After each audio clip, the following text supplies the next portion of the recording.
आप सभी लोगों का बहुत बहुत स्वागत है आज इस टॉपिक में, जिसका नाम है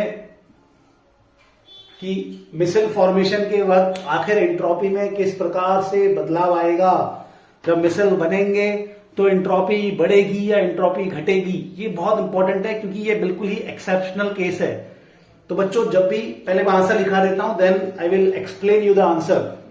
जब भी मिसल बनेगा, during the micelle formation entropy always increases. Entropy जो है बढ़ती है। एंट्रोपी हमेशा मिसल फॉर्मेशन के वक्त बढ़ती है, यानी कि एंट्रोपी हमेशा 0 से ज्यादा रहती है। ये एक बहुत इंपॉर्टेंट पॉइंट है, ये एक बहुत इंपॉर्टेंट क्वेश्चन है। कई बार आपको ये बहुत जगहों पर देखने को मिलेगा। ठीक है, तो आखिर हो कैसे रहा है ये, इसका मतलब क्या है, मैं समझाता हूं आपको। देखो, मिसल जब बनता है तो क्या होता है, सर्फेक्टेंट, बहुत सारे सर्फेक्टेंट के मॉलिक्यूल, बहुत सारे सर्फेक्टेंट के मॉलिक्यूल क्या करते हैं, आपस में कंबाइन होते हैं, आपस में एक जगह पे इकट्ठा होते हैं। कंबाइन तो नहीं बोलूंगा मैं, इकट्ठा होते हैं, आपस में इकट्ठा होते हैं, एग्रीगेट बनाते हैं और वहां पर बनाते हैं ये आपका मिसल।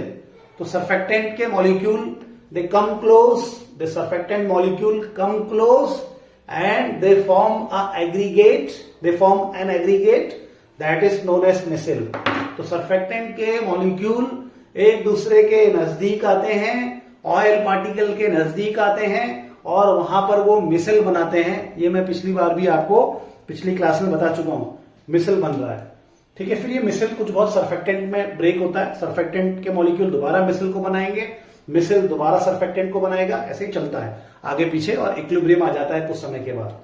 ठीक है, मैं ये कहना चाह रहा हूं इसमें कि भाई यहां पर सर्फेक्टेंट के तो बहुत सारे मॉलिक्यूल है, सर्फेक्टेंट के तो बहुत सारे मॉलिक्यूल है ना। ये तो ये एक सर्फेक्टेंट का मॉलिक्यूल है, ये एक सर्फेक्टेंट का मॉलिक्यूल है, ये एक सर्फेक्टेंट का मॉलिक्यूल है, ये एक सर्फेक्टेंट का मॉलिक्यूल है। तो सॉल्यूशन में बहुत सारे सर्फेक्टेंट के मॉलिक्यूल होते हैं।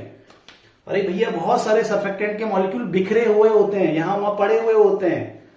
सर्फेक्टेंट है, अकेला अकेला सर्फेक्टेंट है ये, तो बहुत सारे सर्फेक्टेंट के मॉलिक्यूल क्या है, बिखरे हुए हैं, यहां वहां पड़े हुए हैं, यानी कि इसकी रैंडमनेस क्या है, ज्यादा है। यहां पर क्या है, रैंडमनेस, रैंडमनेस, यहां पे रैंडमनेस क्या है, यहां पे रैंडमनेस ज्यादा है। ठीक है, सर्फेक्टेंट के बहुत सारे मॉलिक्यूल्स हैं, बिखरे हुए हैं, अभी इस तरफ को बिखरे हुए हैं, तो रैंडमनेस ज्यादा है, डिसऑर्डर ज्यादा है, यानी कि यहां पे एंट्रोपी कम होगी, यहां पे एंट्रोपी क्या होगी, कम होगी। सॉरी, गलत बोल रहा हूं मैं, रैंडमनेस बहुत ज्यादा है, बिखरे हुए हैं। तो जब बिखरे होते हैं तो रैंडमनेस को, डिसऑर्डर को कौन बताता है, एंट्रोपी बताती है। इसका मतलब इस तरफ एंट्रोपी बहुत ज्यादा होगी। चलो चलो चलो, तो यहां पर बहुत सारे क्या है, मॉलिक्यूल। यहां पर इस तरफ अगर मैं देखूंगा रिएक्टेंट साइड में, तो बहुत सारे सर्फेक्टेंट के मॉलिक्यूल होंगे, वो बिखरे हुए हैं, वो अभी उनका आता पता कहीं नहीं है, कोई यहां पड़ा है, कोई वहां पड़ा है। सॉल्यूशन में रैंडमनेस बहुत ज्यादा है। रैंडमनेस को बताने वाला जो गणितीय मान है, रैंडमनेस को बताने वाला जो मैथमेटिकल वैल्यू है, यानी कि एंट्रोपी यहां पर क्या होगी, बहुत बहुत क्या होगी, ज्यादा होगी। लेकिन अब धीरे धीरे ये क्या होते हैं, क्लोज आते हैं एक दूसरे के। धीरे धीरे ये सारे के सारे सर्फेक्टेंट के मॉलिक्यूल क्लोज आते हैं। जब क्रिटिकल कंसंट्रेशन आ जाता है तो उसके बाद ये सर्फेक्टेंट के मॉलिक्यूल एक दूसरे के क्या क्या होते हैं, क्लोज आते हैं, क्लोज आते हैं, कंबाइन होते हैं। कंबाइन बोलना ठीक नहीं रहेगा, क्लोज आते हैं। तो क्लोज आने के बाद ये क्या बना देते हैं, ये क्लोज आने के बाद ये मिसल का फॉर्मेशन करते हैं, मिसल बन गया। तो क्योंकि यहां पे सब क्लोज आ गए, व्यवस्थित हो गए, यहां पे सब सुव्यवस्थित हो गए, तो मैं ये कहूंगा कि यहाँ पे जो रैंडमनेस है वो क्या हो गई, कम हो गई। तो मैं ये कहूंगा रैंडमनेस यहाँ पे कम हो गई। तो रैंडमनेस, जब मिसल बन रहा है तो रैंडमनेस घट रही है। तो रैंडमनेस घट रही है, तो रैंडमनेस घट रही है, इसका मतलब एंट्रोपी घट रही है। रैंडमनेस को एंट्रोपी बताता है, तो एंट्रोपी तो यहां घटनी चाहिए। एंट्रोपी यहां पर क्या होनी चाहिए, घटनी चाहिए, लेकिन यहां पे उल्टा हो रहा है। मिसल जब बनता है तो मिसल का जब फॉर्मेशन होता है तो वहां पर एंट्रोपी बढ़ती है, वहां पर रैंडमनेस हमें एक्चुअली जो दिख रहा है वैसा नहीं होता है। यहां पे एक्चुअली हमें रैंडमनेस घटती हुई नजर आ रही है। हमें लग रहा है कि सर्फेक्टेंट कंबाइन हो रहे हैं और मिसल बना रहे हैं, लेकिन एक्चुअली ऐसा नहीं होता है। यहां पर अब हो क्या रहा है, आखिर कैसे, दिख तो ऐसा ही रहा है, दिख तो ये रहा है कि सरफेक्टेंट कंबाइन हो रहे हैं, मिसेल बना रहे हैं, रेंडमनेस घट रही है, एंट्रोपी घट रही है, ऐसा दिख रहा है। लेकिन फिर आखिर कहां पर हम किस तरह से हम इस बात को समझाएंगे कि यहां पर एंट्रोपी बढ़ कैसे रही है, इस बात को कैसे समझाएंगे? तो इस बात को समझाने के लिए बच्चों हमें केवल सरफेक्टेंट के मॉलिक्यूल को कंसिडर नहीं करना चाहिए। हमें केवल सरफेक्टेंट के मॉलिक्यूल को कंसिडर नहीं करना चाहिए। हमें सरफेक्टेंट मॉलिक्यूल के साथ साथ वाटर के मॉलिक्यूल को भी देखना चाहिए। अब चलो वाटर के मॉलिक्यूल पर नजर डालते हैं। तो बच्चों क्योंकि ये इसमें वाटर भी तो होता ही है ना, आपने सोप डाला तो पानी तो होगा ही। तो अब हम वाटर के मॉलिक्यूल को देखते हैं। तो देखो ये हमारे पास बहुत सारे क्या है, सोप के मॉलिक्यूल तितर बितर पड़े हुए हैं अभी इस तरफ। अब जब ये सोप के मॉलिक्यूल को मैं देख रहा हूं तो सोप के मॉलिक्यूल में जो ये पूंछ वाला हिस्सा है, सोप के मॉलिक्यूल में जो ये पूंछ वाला हिस्सा है, इस पूंछ वाले हिस्से का नेचर कैसा होता है?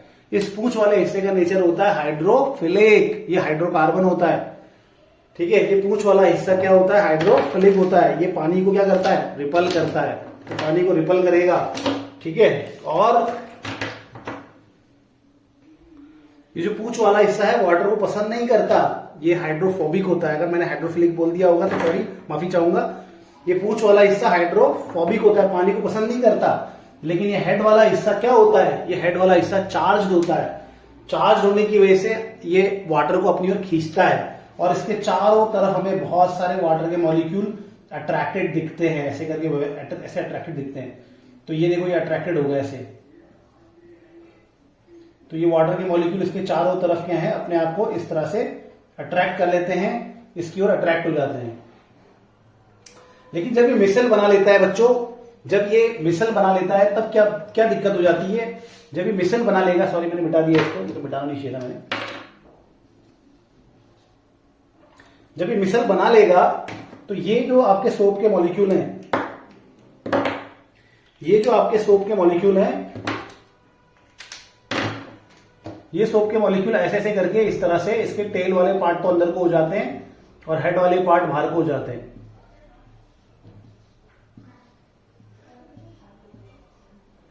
तो ये ऐसा हो जाता है। अब ये जो हेड वाला पार्ट है, ये वाटर के मॉलिक्यूल को उस हिसाब से अट्रैक्ट नहीं कर पाता है, क्योंकि अब ये बल्कीनेस आ गया ना यहाँ पे चारों तरफ।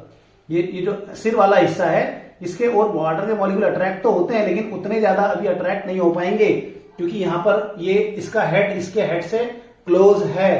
ये एक दूसरे को क्या कर रहे हैं? ये एक एस्टेरिक हिंड्रेंस दे रहे हैं, इसलिए यहाँ पे वाटर के मॉलिक्यूल अंदर को नहीं आ पाएंगे, नहीं अट्रैक्ट हो पाएंगे ज्यादा।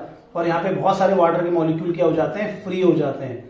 वाटर के मॉलिक्यूल फ्री हो जाते हैं और इन वाटर के मॉलिक्यूल की वजह से रैंडमनेस बढ़ जाती है। तो वाटर के मॉलिक्यूल अभी तक बढ़िया अट्रैक्टेड हो रहे थे हेड से, लेकिन जैसे ही वो मिसल बनाता है, तो मिसल बनाने के बाद वाटर के मॉलिक्यूल माना कि अभी भी हेड से अट्रैक्टेड हैं, लेकिन अभी उतनी ज्यादा संख्या में अट्रैक्टेड ये नहीं हो पाते हैं, क्योंकि अभी एक जो मिसल है, वो एक जो आपका सरफेक्टेंट है वो दूसरे सरफेक्टेंट के नजदीक होता है, इनके हेड नजदीक होते हैं, और इसी वजह से जो वाटर के मॉलिक्यूल है वो अंदर को नहीं आ पाते हैं और वाटर के मॉलिक्यूल उधर उस तरफ फ्री हो जाते हैं, अलग हो जाते हैं, और रैंडमनेस यहाँ पे बढ़ जाती है। और रैंडमनेस बढ़ने की वजह से हम बोलेंगे कि क्या बढ़ गई? एंट्रोपी बढ़ जाती है। और इसी वजह से यहाँ पे हमें डेल्टा एस पॉजिटिव मिलता है, डेल्टा एस का साइन हमें मोर देन 0 मिलता है। Thank you very much.